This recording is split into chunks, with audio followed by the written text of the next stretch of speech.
Assalamualaikum warahmatullahi wabarakatuh. Halo semuanya. Sebelumnya perkenalkan, nama saya Rian Syahputra Nuri, mahasiswa Komunikasi Penyiaran Islam Universitas Muhammadiyah Bogor.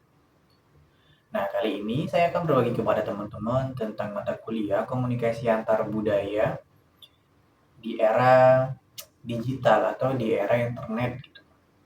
Berbicara tentang komunikasi antar budaya di era digital saat ini, rasanya kita berbicara tentang masa depan komunikasi dan halangan komunikasi di masa lalu. Nah, yang mana masa dulu, ketika orang ingin berkomunikasi ke tempat yang jauh, itu terhalang oleh jarak. Ketika mereka ingin berbicara dengan orang lain, mereka terhalang dengan bahasa. Ketika mereka ingin berkomunikasi dengan orang yang berbeda bahasa, mereka terhalang dengan bagaimana sih cara beradaptasi dengan orang tersebut. Namun orang-orang dulu juga tetap berkomunikasi dengan caranya masing-masing, yaitu dengan cara beradaptasi secara tradisional. Mereka mengamati, melihat, dan mengetahui ketika mereka pergi ke sana. Lalu observasi dan mereka mulai berkomunikasi, beradaptasi untuk bisa melakukan komunikasi antar budaya.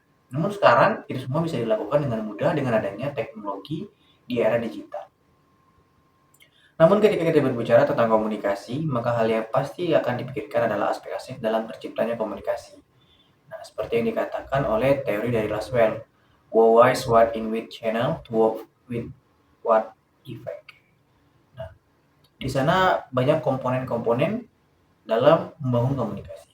Tapi yang paling penting adalah tentang apa yang disampaikan dalam komunikasi itu.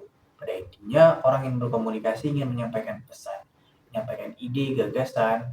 Nah, maka dari situlah terciptanya suatu peradaban. Manusia menyampaikan ide, gagasan, terciptanya peradaban dunia, semua menghasilkan budaya. Sehingga kita tahu bahwa kita semuanya memiliki identitas budaya masing-masing. Bersuku-suku, ras, beragama berbeda, dari latar belakang mungkin keluarga yang berbeda juga.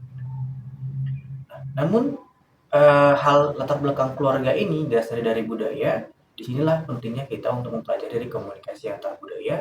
Nah, yang penting ini kita akan membahas dari era digital. Nah, yang pertama itu adalah kita akan membahas dulu terkait peluang dan tantangan dalam komunikasi antar budaya di era digital.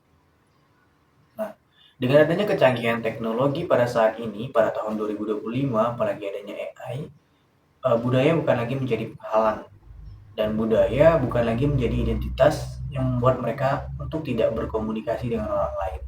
Namun ada hal lain yang membuat mereka merasa budaya bukan hanya sekedar identitas, tapi bagaimana mereka mengekspresikan diri mereka melalui budaya itu dengan gaya komunikasi masing-masing.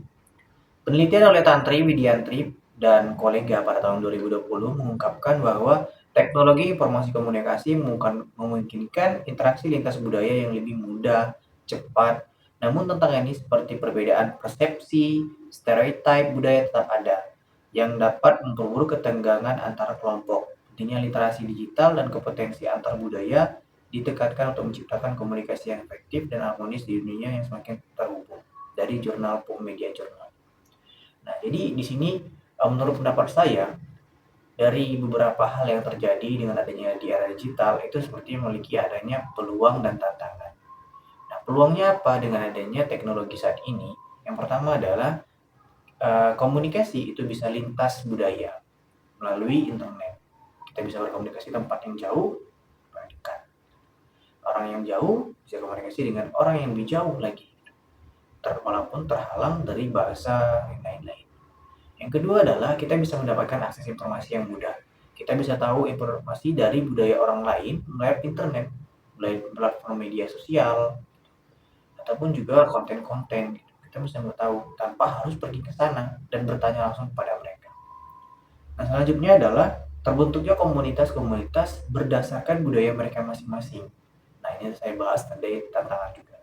Nah, selanjutnya adalah kemudahan dengan adanya Google Translate atau translate penerjemah, sehingga kita bisa berkomunikasi dengan orang yang berbeda bahasa.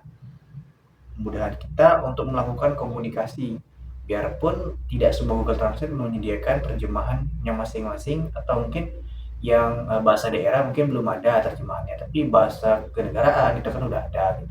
Ada beberapa sih bahasa juga seperti Jawa, itu Sunda, ada juga yang beberapa di tempat penerjemah. Jadi kita bisa bahas.